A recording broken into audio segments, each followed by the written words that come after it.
and welcome to this video on compliance and risk management. I know, sounds pretty exciting, doesn't it? Well, I'm here to tell you it might not be exciting, but it is one of the most least known aspects of what we call the strategic finance function, and it is also arguably the most important of the strategic finance function, simply because if you're not compliant or if you're not properly managing risk, it literally can be the difference between whether you get a deal done or not. Let's take a look at some of the topics that we're going to cover in the video. We're going to start with legal compliance. Then we're going to talk about tax compliance. Then we're going to talk about intellectual property or IP compliance. We'll talk about product compliance, Amazon compliance specifically, and then risk management as a topic that includes both loss prevention and insurance. Okay, first of all, a legal disclaimer. This is not advice from a legal or a tax or any sort of professional fiduciary responsibility. This means that we're going to be providing you with general business understanding of each one of these risk categories so that you can bring in the appropriate advisors that you need at the appropriate time to bring yourself to a more compliant perspective for your business and also to deal with risk management issues. Before we get into the specific categories, let's talk about the mindset about being compliant as it relates to your business. And then we'll talk a little bit about the framework for you to implement a compliance strategy. First, mindset. You have to think from the buyer's perspective, not your own. The first question I always ask is, what do you think the risk tolerance is of your future buyer? Do you think that it's going to be more or less risk averse than you are? And most people that are entrepreneurial would say, I have a feeling that my buyer is going to be more risk averse, and they'd be correct. The reason for that is because they have a greater exposure than you do. More money means you're a bigger target and it's the potential to lose more money. Think nothing more about somebody that is, let's for example, use one of the aggregators and they have a whole bunch of brands and they buy a brand that's not compliant and all of a sudden they get a bad reputation with Amazon that could spill over to the other brands that they've acquired. Even though they're in separate entities and you do different types of strategies, there's always the worry from an investor perspective of what's called the spillover effect of being non-compliant. Second, you have to look at who's funding them.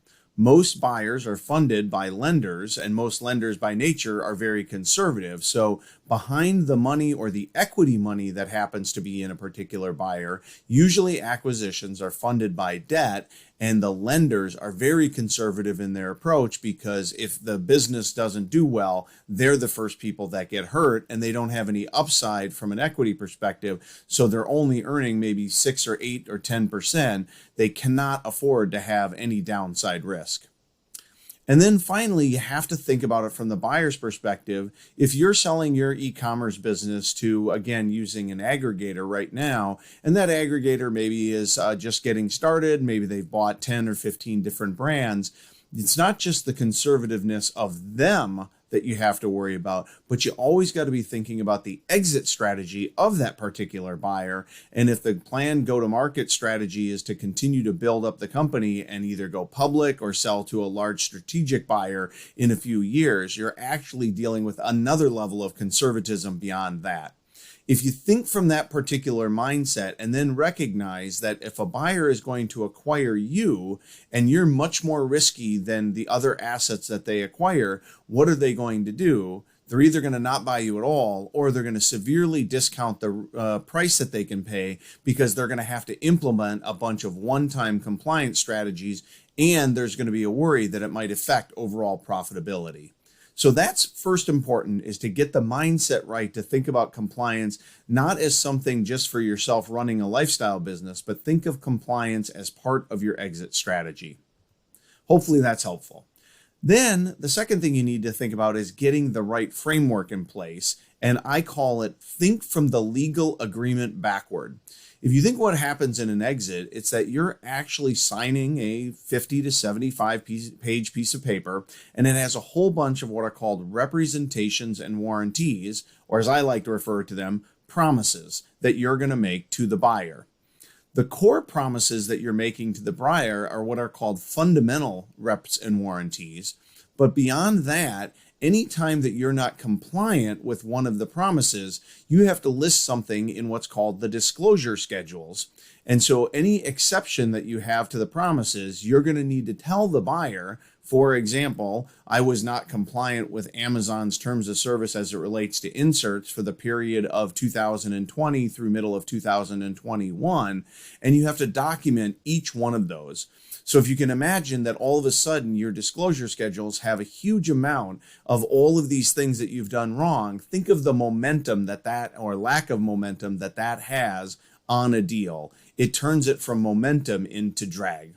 So that's the mindset of your buyer, and that's the framework that you need to think about. Now let's start talking about individual aspects of compliance themselves. The first of all is, when should I start to implement compliance? And the answer is now.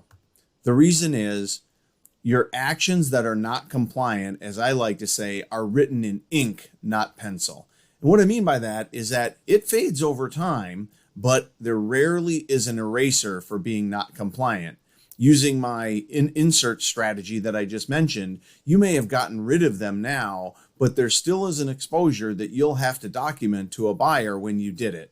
Now, if those inserts you just stopped using happen to be the month before you went to go to market to sell, what does that say to a buyer is that exposure is still a pretty serious risk to the business, and it could impact your valuation. So the time to think about compliance is now. The second thing is, it's much easier to design your company to be compliant while you're doing it, rather than starting out what I call loose and then trying to tighten up right in the middle of buyer conversations. And the reason why that is because let's just say you're earning 20 to 22% profitability right now, but you don't have any product liability insurance and you don't have any business insurance. You think that you're making 20% on your money, but in reality, you might only be making closer to 17 or 18%. And when you look at it, you're going to actually go under LOI thinking that the value of your company is one, but then finding out in order to get completely compliant, you're going to realize that the value of your company just went down. And again, in the eyes of the buyer, that's never good and can increase the likelihood that you don't get a deal completed. So this is just another example of what's good for selling a business is good for running it. And I hope by putting a light and really shining a bright light on getting compliant now, it'll help you not only with your exit strategy, but it'll also lower the risk that something bad happens to your company before you exit. I unfortunately have had numerous experiences where people have gone to market, not been compliant, but they never had a video series like this let them know that they weren't. They got in front of the buyer, and in one instance I'm recalling right now, it was lack of shipping compliance with duties and taxes, and it actually killed the deal. And so you had somebody that thought they were going to get a $5 to $10 million exit, and it turned out that they weren't able to get one at all. Let's not have that be you. So here's a great way to think about a story in terms of compliance. I always like to say it when I'm on a webinar, and I always start it like this. Do you remember the time when you walked across the stage to get your high school diploma? And for those of you that maybe didn't, just imagine you've all seen it in the movies, and you walk up and you're walking up and you're just about to get the diploma from the principal and everybody's smiling. But in order to get your diploma, you first have to turn and you have to look at your parents in the front row and you have to tell them everything that you did wrong in high school. Okay, now picture that. Okay, depending on how your high school life is, that might be something that you go, oh, no big deal at all. Or that might be something that you might actually wonder, do you really want to get that diploma? Is it worth it? That is what due diligence and compliance is. Because when you go in front of the buyer, that's like going in front of your parents, and that's telling them on these disclosure schedules everything that you did wrong before you get that piece of paper. It's just the paper now is not a diploma. It's a purchase agreement that could mean millions of dollars for your business. So hopefully as you're going through this exercise, you'll keep that story in mind and understand how important compliance really is. Okay, let's talk about legal compliance. Legal compliance is something that is referred to as a fundamental reps and warranty. And the easiest thing that you need to understand about anything that's listed as a fundamental representation is that if you're not compliant and there's damages that happen to a buyer, you're liable literally up to 100% of the purchase price. So if you sold your company for $10 million and you were legally not compliant on a fundamental promise that you made, the buyer can come back and get the full $10 million back. Now, I say that to be very, very serious about what compliance is, not that it's very likely that's going to happen, and not that you should say, well, if they're going to take all my money back, I shouldn't exit anyway. But these are the things that are what I call the major, major things that you have to get right in your company. The first one is you have to have an entity that's what's called duly organized and current with all its registrations. So you have to have actually formed a limited liability company. If you have partners in the business, you're going to have what's called an operating agreement, and you're going to have to keep all of those amendments so that the buyer can understand what is the current rules and governance of that particular entity. And you're going to have to be able to confirm that you have the authority to complete the transaction, which for most of you, if you form the transaction yourself, isn't a problem. And in module, that we would talk about on a process level, we would say, it's good to just start and have this all broken out when you start your business and do it on a one-by-one basis. So when you get your registrations, you just put them in a folder. And then when you get the authority back on the tax side, you put it in a folder. But rather than having to grab it all at the end, it's important to make sure that you're legally compliant all the way through. It'll confirm things like the equity structure of the business, and it'll confirm any options or any equity programs that you might have. Here's the key point. If you've gotten into a partnership with someone, you have to make sure that you understand and both parties agree, both at a business level, but then also at a legal level, who has the right to block a sale or not. It is actually somewhat common that two people are in partnership, they haven't documented that. You go to market, and then things like, what is the actual equity split, or can I actually veto this particular transaction? Those things happen, and as you can imagine, they're very difficult conversations to have.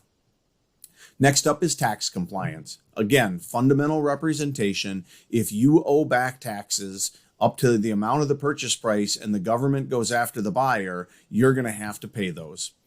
There's business tax compliance. So you're going to need to make sure that you've made what's called the proper tax elections. Okay. So if you are in the United States and you're an LLC, you can be taxed as either a partnership or what's referred to as a S corporation. But in order to be taxed as an S corporation, you have to do what's called an S corp election. So you're going to want to make sure that you work with your legal and tax advisors to make sure that you have business tax compliance in place. You also need to make sure that you're compliant with sales and use taxes. Amazon Marketplace handles that, although you may have some historical exposure for that, if they weren't handling it a few years back. But for other types of contracts like wholesale sales or direct-to-consumer sales, depending on how you're taking in the money, you have to make sure you're compliant in that area.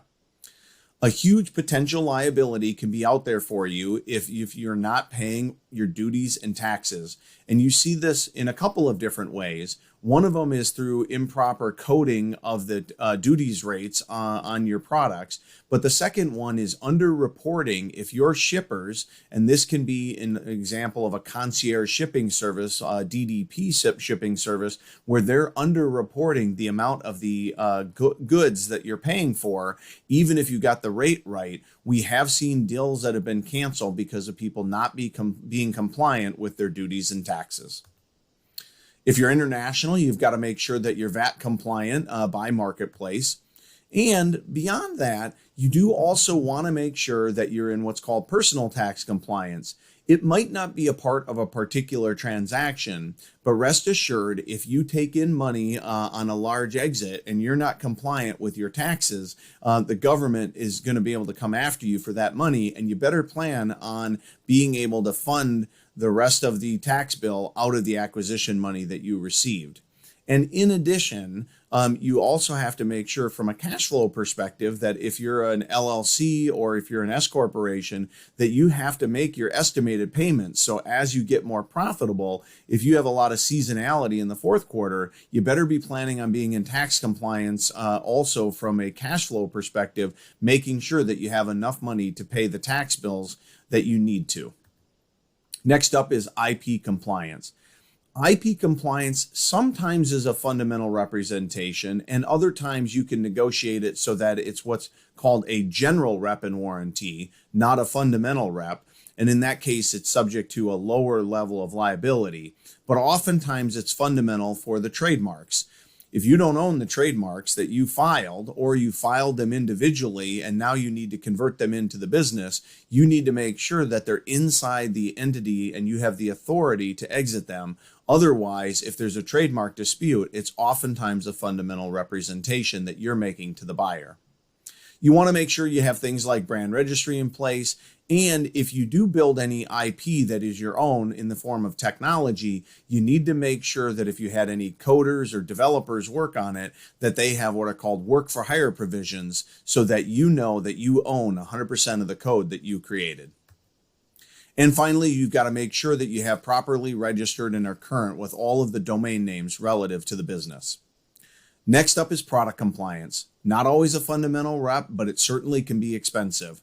You need to understand who's regulating your products. Is it the CPSC? Is it the Food and Drug? Is it the FTC? You need to understand what warnings that you need to have on your products. And if you're in children's products, you have a number of additional regulations that you need to be thinking about. And then finally, you need to be thinking about claims that you're putting on there and making sure that your claims are product compliant as well. There's a number of regulations that are out there regarding different types of claims that can be made depending on what category that you're in. Now, if you don't know how to do this yourself, you can try and research it online, but there are also legal firms out there that specialize in product compliance, and oftentimes it may cost you, $5,000 or $10,000 or maybe $15,000 depending on how many products that you have, but often it's money very well spent because just the cost of having to relabel a successful product can run 3, 4, or 5 times that amount. Next up is data compliance, which usually falls into a couple of different things. Are you taking any personally identifiable information from someone? And are you doing things like GDPR compliance if you're in Europe or even in the US? Are you compliant with the use of your lists? Amazon compliance is always a big topic. So are you terms of service compliant today is one question. But almost more important is you have to have a mindset is, am I going to be compliant with the terms of service as I project them to be 1 to 3 years from now? Because that's when you might be exiting. And if you just look back at the history of how that has changed over time, you notice that Amazon has continually tightened the rules. So you've got things like rebates that you can no longer do. You've got inserts and packaging. And so you have to project out to make sure that you're going to be compliant at the time that you sell. And then always remember that there's a multiple effect. Is if you get shut down and it's $50,000 of lost profits, it doesn't just cost you the $50,000, it costs you the $50,000, but then the multiple because it hit your earnings that you earned on your sale. So it'd be very easy for that to be a $200,000 exposure rather than just a $50,000 exposure. Okay, now that we've talked about compliance, we'll talk about something called risk management. And the best way that I heard this was actually probably 20 years ago from one of my competitors when I had my software company. I was growing rapidly and I thought I was going great, but we were never that profitable. And I'll never forget that I had a guy advise me and he said, Scott, you're forgetting the number one thing in business. It's not what you make, it's what you keep. And from that moment on, I started to think about more on the profitability side, but also, frankly, on the what you keep is on how can you minimize any risk in your company. Risk management comes into 2 different areas. The first one is what I call proactive risk management, or what's called loss prevention. You want to have a loss prevention strategy in place which means first and foremost, have good quality products and have tested them to make sure that you avoid losses in the first place. Make sure that your liability is limited with the appropriate legal language on your website and on your products themselves. Make sure that if you do have employees or contractors, particularly employees, that you have the right amount of confidentiality, non-compete, and non-solicit provisions in place. These are all, and just a sample of a few things that you need to be doing to think about your loss prevention, which is in essence, how can I prevent risk from being realized? But then on the flip side of things, the reactive side of risk management is going to be having insurance on your particular business. And in terms of insurance, you have to be thinking about things like a general liability insurance policy. For some of you that might be starting out, you might not be aware that this is an Amazon requirement, and you need to make sure that you have adequate liability insurance. But beyond that, your liability insurance doesn't cover what's called product liability insurance. So if you have products that have a significant liability to them, you need to investigate whether or not it's good for you to have product liability insurance through an insurance company. And always remember, if you don't have it through somebody else, guess who is the insurance company? You. That's what's referring to as self-insurance.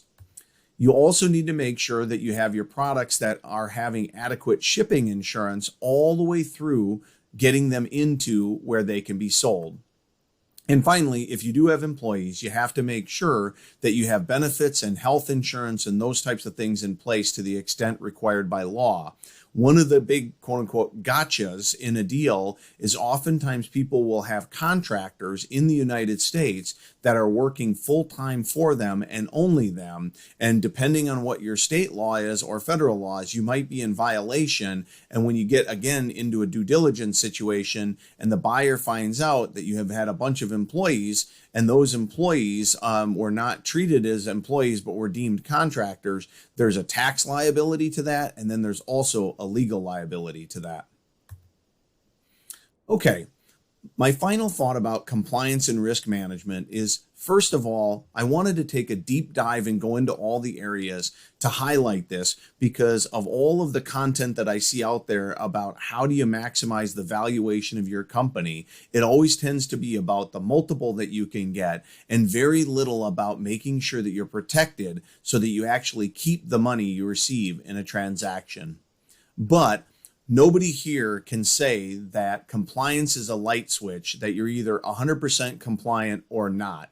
It's always in degrees and trade-offs. And that's where you need to think about this as part of strategic finance as something that evolves over time rather than something that is, so to speak, once and done. And more importantly, you need to work with the appropriate legal and tax advisors and other business advisors to implement the right compliance and risk management strategy for you. That is not something that you can give just in general information here that applies to everybody. So recognize there's no universal standard of compliance or risk tolerance. You have to decide that for yourself. But it is a part of planning what we've been referring to as an eyes wide open exit, because you need to assess your compliance, not just with running your business in mind, but with an exit in mind, because the math is different. The math of a multiple on an exit is much, much larger than the math of running your company. And you have to think about it from the mindset of your buyer and how risk averse they are compared to yourself. And the best thing I can tell you is just think of compliance and risk management as a core competency that you're going to build over time in your organization, just like you built a core competency around listing optimizations or paid media or other types of things, and recognize that as you have a company that grows in size, this becomes more and more of an important topic. So from an action items perspective, there's 4 things that I want you to do. First of all, in the workbook, complete the exit strategy compliance assessment that we've provided and set a course of action to improve your compliance over time. Then think about loss prevention and risk mitigation and how you can implement strategies to make sure that you're minimizing risk, and review the insurance checklist and budget for the amount that you'll need to pay to have adequate insurance as your company grows.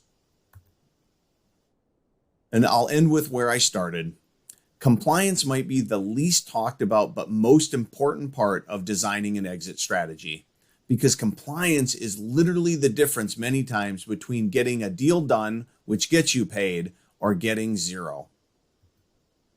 Thank you for watching this video on compliance and risk management. And remember, for your ongoing stability of the business and running the business, and for the chance of getting a deal done and reaching your biggest payday, this is an extremely important part of strategic finance. Thank you.